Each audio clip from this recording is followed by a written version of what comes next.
გითხოთ თუ ნაკლებად სერიოზულად. რადგან გაგაფრთხილე წინასწარ რომ ძალიან სერიოზული ნიშნებით. ეს ხალხი თვითონ ისეთი კომიკური არის და ისეთ სამარცხვინო და სასაცილო მდგომარეობაში ჩაიგდეს თავი, რომ აი ხანდახან ვფიქრობ, რომ აი რა შეიძლება ამაზე სერიოზულად კიდე რო თქვა, იმიტომ რომ ამ ყველაფერს რასაც ესენი ამბობენ ეხლა ამ ბრიფინგებზე და ამ ბრალის წარდგენებზე და ამ ყველაფერზე, ამას ჩვენ ვამბობდით, ხო? სულ რაღაც თვეების წინ. ზუსტად იგივე საქმეებზე, ტენდერებთან დაკავშირებულზე, ინფრასტრუქტურის სამინისტროში არსებულ პრობლემებზე, მერიაში არსებულ კორუფციაზე, მიქაუტაძეზე, ხალხი მეუბნებოდა, რომ ვინ არის ეს მიქაუტაძე, ამდენს რო ახსენებსო, შენგან ვიცითო ეს მიქაუტაძეო და რას აშავებსო და მერე გაიგეს რაც დააშავა. სხვათა შორის ესე გავიგე, არ ვიცი, ჟურნალისტები ყვებოდნენ, რომ მისი მეუღლე შოკში ჩავარდა, როცა გაიგო, რომ არ შუქდება პროცესი, რომ თურმე ჟურნალისტები არ დაიშვებიან. აი ამაზაა რომ ვლაპარაკობთ, რომ ვერავინ ვერ აცდება, როგორც ტრიქლორეთილენს ვერ აცდება ვერავინ, როცა ამას გამოიყენებენ, ისე ვერ აცდება ამ სისტემის სიავეს ისევ და ისევ ქოცები.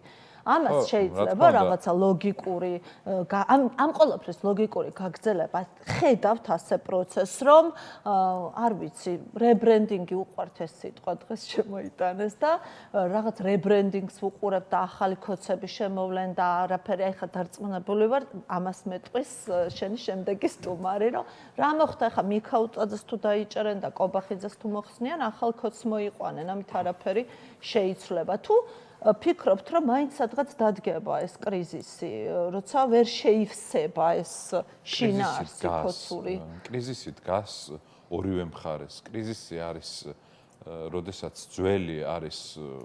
ძველი მოკვდა და ახალი ჯერ ვერ დაიბადა, ხო? ქართულ ოცნებას ეგეთი ტიპის კრიზისი უდგას, იმიტომ რომ ვერაფერს ახალს განახლების რესურსი ამ თვალსაზრისით არ აქვს და მარტო ხელისუფლების შენარჩუნების ამოცანაზე არის გადასული და ეგეთი კრიზისი გვაქვს სამწუხაროდ ოპოზიციის მხარესაც, რაც თავის მხრივ ყვებავს იმას, რომ ქართული ოცნება არის ხელისუფლებაში.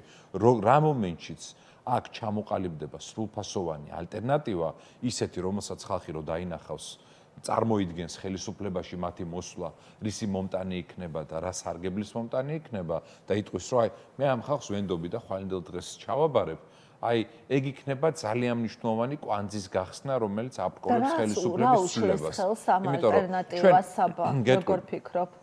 ჩვენ სულ ვიყურებით ირგვლივ და სადღაც შორს ვიყურებით, რომ ნახოთ ეს ცვლილების მოდელი როგორ მუშაობს. აი ხა ცუდი სიტუაცია დასავლეთში, ვიღაცა იტყვის, აი ტრამპი ამოსული, ევროპა უკრაინაზეა გადართული და ჩვენთვის ცუდი დრო არის, მაგრამ რეალურად აქ ცვლილებას აბკოლებს ის, რომ ჩვენ შიგნით ვერ მოვახერხეთ აი ამ მთავარი იმპულსის შექმნა, რომელიც ჭირდება ამ პროცესს, ხო? სომხეთის მაგალითი რო ავიღოთ 2018 წლის, იქ არც დასავლეთის მხარდაჭერა და ინტერესი არ ყოფილა და ჩართულობა, არც მაინც რუსეთის ჩართულობა არ ყოფილა და ინტერესი. იქ ბუნებრივად შეიქმნა ეს პროცესი, რომლის სათავეშიც მოვიდა ფაშინიანი, რომელიც ვიღაცები ამბობენ, რომ ხალხმა არ იცოდაო და პოლიტიკაში საერთოდ ახალი იყო, მაგრამ ეგრე არ არის ფაშინიანი პოლიტიკური საქმიანობით იყო დაკავებული იმ მომენტამდე, სანამ ის ამ მოძრაობის ლიდერი გახდებოდა და სრულად შიგნით დაბადებული პროცესი იყო, რომელმაც სომხეთში მოიტანა ძალიან მნიშვნელოვანი ცვლილება, რომელმაც აეხლა ამდენი წლის მერე, 7 წლის მერე გამოაჩინა რა პერსპექტივები მოუტანა სომხეთს, ხო? სომხეთმა მიიღო სტრატეგიული პარტნიორობა ამერიკასთან, მიუხედავად ძალიან ცუდი შედეგებისა და ფაქტობრივი მარცხისა ყარაბაღის ომში და პოზიციების დათმობისა, ვხედავთ, რომ მაინც აგრძელებს განვითარებას, აგრძელებს წინსვლას, მათ შორის გეოპოლიტიკურ ცვლილებაშიც გამოიხატება ეს და თუ ვინმე ცდილობს რეალურად იქ რაღაც ბალანსი შეინარჩუნოს, იმიტომ რომ იქ გაცილებით უფრო რთული სასტარტო პირობები ჰქონდა კიდე სომხეთს ვიდრე საქართველოს ჰქონდა წლების წინ, მაგრამ ხედავთ, რომ შიგნით დაიბადა ეს პროცესი და ჩვენ არ უნდა ვიყუროთ არსად გარეთ. ეს არის ჩვენი შეცდომა, ეს არის რაღაცა პოსტკოლონიალური აზროვნების ნაწილი, რომ აუცილებლად ვიღაცამ რაღაც უნდა თქვას და ვიღაცას რაღაც უნდა უთხრას გარეთ. ჩვენ შიგნით რომ შევქმნით ამ პროცესს, ეს პროცესი მე თავის მხრივ მოიზიდავს იმ ადამიანებს თუ იმ მხარეებს, რომლებიც ამის ნაწილი უნდა იყოს და მაგრამ ეს კრიზისი შექმნა 28 ნოემბერმა, ეს კრიზისი შექმნა ევროკავშირზე უარის თქმამ. გარეთ ყურება, არ ვიცი, რამდენად სწორი ფორმულირება არის, ჩვენ გვინდა რომ ევროპული მე 28 ნოემბრის მერე ვამბობ, ნაწილი ვიყოთ. კი, მაგრამ ნახეთ, მუდმივად მოლოდინი არსებობს და მე ხვდები რა არის ამის საფუძველი, მაგრამ ეს არ არის საკმარისი, რომ აი სანქციები იქნება, სანქციები დაამთავრებს. ეხლა რატომღაც ჰააგაზე გადაერთო ოპოზიციური სპექტრის ნაწილი და იძახიან, რომ ჰააგიდან იქნება რაღაცა ხსნა. ეგ შეიძლება მნიშვნელოვანი კომპონენტები იყოს ნამდვილად, მე კი არ ვაკნინებ, უბრალოდ ჩვენ შიგნით უნდა გამოვნახოთ აქ ძალა იმისთვის, რომ ჩამოვაყალიბოთ ისეთი ალტერნატივა, რომელსაც ექნება საზოგადოების ნდობა და რომელიც ძალიან ნათლად დაანახებს ხალხს, რას გავაკეთებთ ჩვენ და უპასუხებთ ყველა იმ კითხვას, რომელიც ამ ცვლილებების მოსურნე ხალხში არის. მაგას თუ არ გავაკეთებთ, ხო?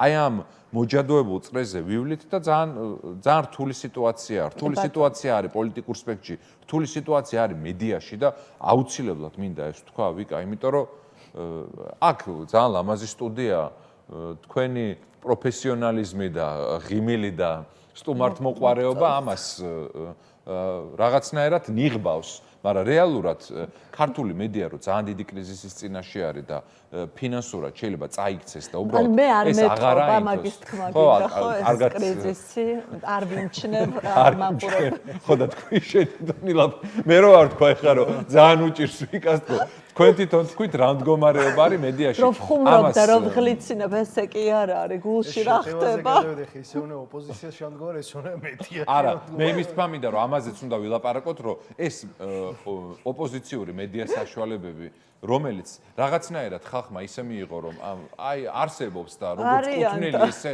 ისე მიიღება ეს მედიები არის უბრალოდ გაქრობის და წაქცევის წინაშე როგორც TV პირველი ისე ფორმულა არის ძალიან მძიმე ფინანსურ მდგომარეობაში და ამას თუ არ ვუპასუხეთ და დემოკრატიული მედია თუ ვერ შევინარჩუნეთ ჩვენ ამ ქვეყანაში დამიჯერეთ რომ სიბნელე და კიდევ უფრო რთული სიტუაცია მერე ნახოს საზოგადოებამ როგორი იქნება. მადლობა საბა